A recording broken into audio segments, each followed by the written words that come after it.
Hi everybody, Daman Mehta here, and thank you for once again joining me on my journey as I go through my favorites list on fanfiction.net.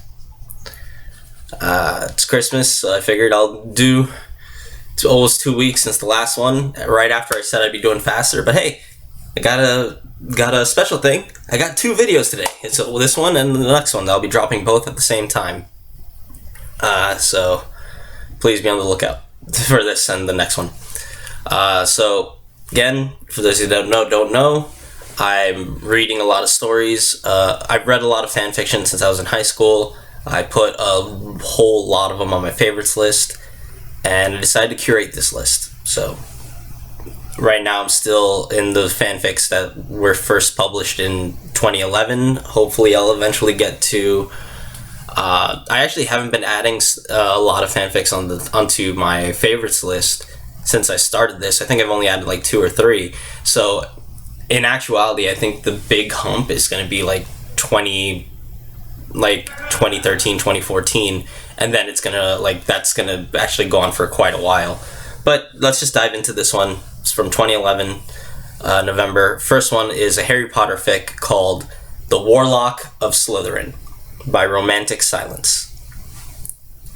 And this is a very frustrating story because the first chapter teases a really great story and setup, but it takes place in year 5. So after we get this first scene, we immediately roll back to when they were kids, and it's gonna be like, oh, okay, so the story, that's just flash forward, and now we're gonna see the story build up from the whole time.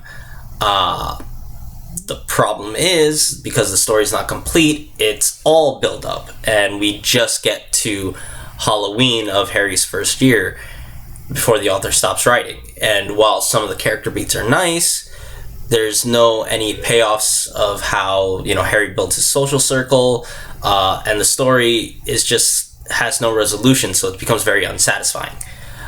I wish the story had continued, as the story of how a socially savvy Harry starts ruling Slytherin is really intriguing, but all we really see is the extremely early stages of Harry building his network, and it just leaves you wanting more. Give it a look, but I think you'll probably leave unsatisfied, and it's going to fall off my list.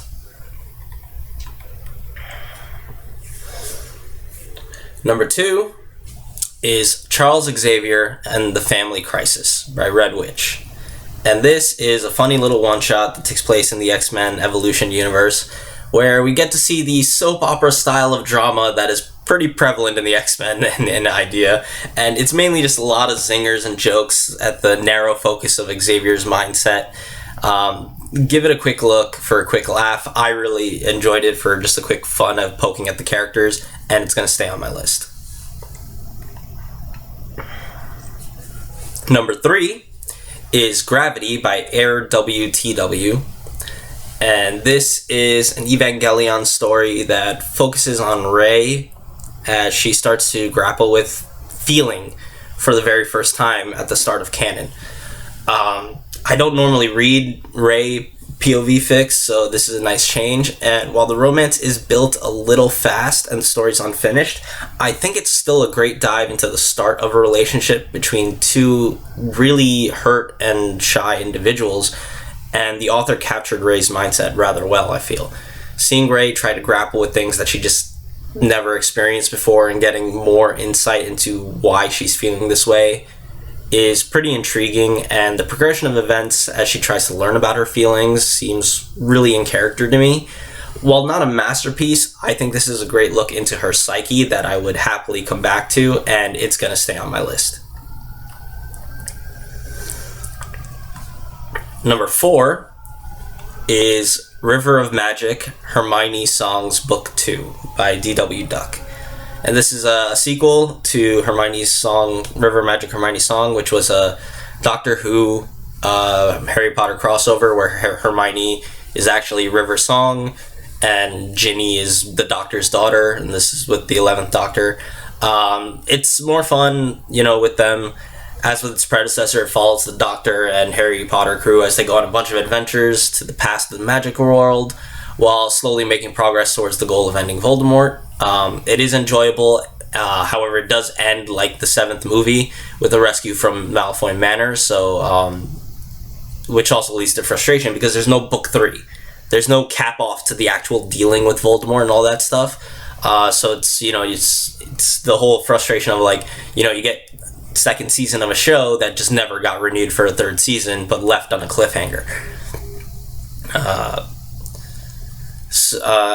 However, if you look at the season just on its own merits and this thing, there's still a lot of fun to be had, just like the first one. If you like the first one, you'll enjoy this. I did, and it's, like I said, it's basically more of the same, and it's going to stay on my list. Number 5 is Harry's Had Enough by Sprinter 1988. And this is a short little scene where Harry decides to peace out and leave the world that keeps turning on him, with a letter in the paper for everyone else to find. It's honestly more of a prompt than a prologue. No, it's a prompt or a prologue. Like, it's not really a story on its own. Unlike other single scene fics that I've had, it's pretty much more a jumping off point with very little finality to it.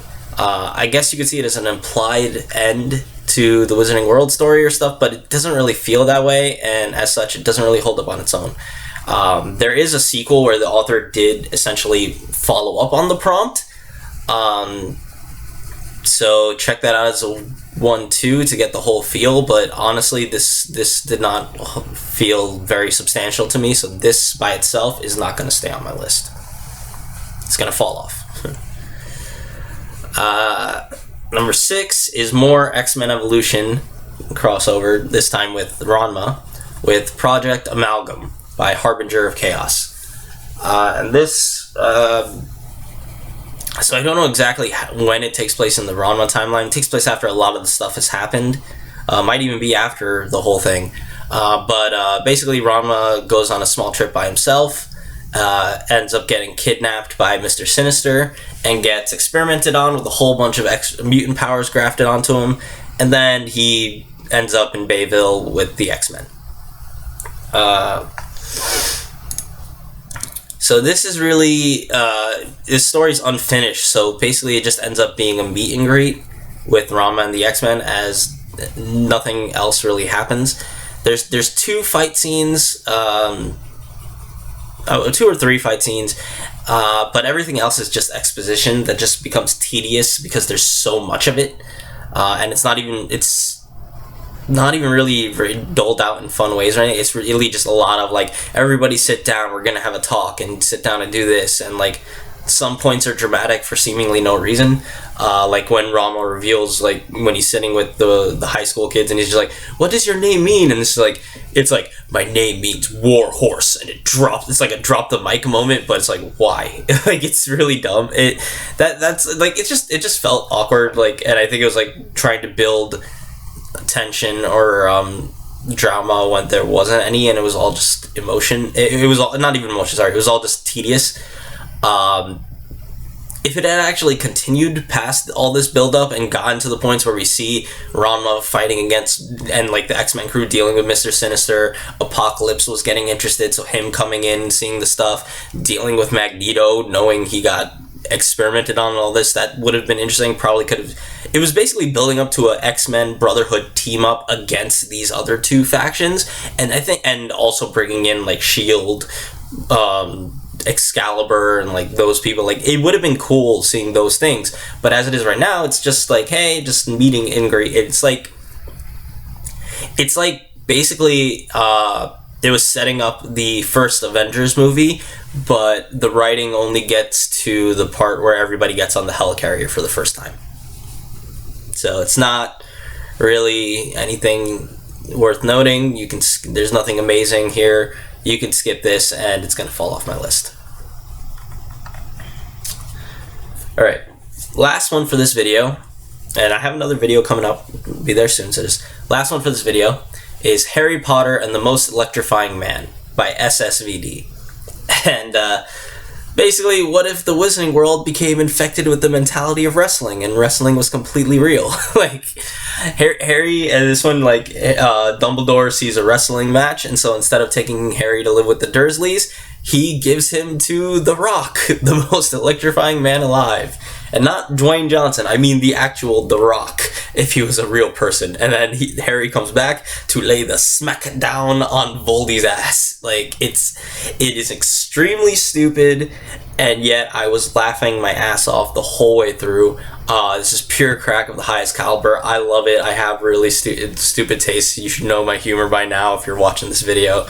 But it's really just stupid entertainment, and just goes full hog into the wrestling persona and the whole mindset of that. So with all the dramatics and like that kind of stuff. So if you like wrestling and enjoy the over the topness and ridiculousness that it can bring, you'll enjoy this kind of stuff. And I just love the over the top craziness that this story has. It's short, but it's super fun. Not complete, but still a lot of laughs, and it's gonna stay on my list. So that's it for this video, but like I said, Christmas present, I'm gonna have a second video up at the same time, so give that a look. So the fanfiction status for this video is pretty simple. We've read 647 stories, and we have kept 322 of them on my list. So there you go. Remember, please like this video if you like it, subscribe if you want to get notified when these come out. Links to all the stories, as well as a forum where I post this, and my fanfiction.net profile are all in the description. So and also a link to the whole playlist if you want to see this from the beginning. Thank you all so much for watching, and I will see you in the next video that I'll put out today. But take care, and I hope everybody has a Merry Christmas.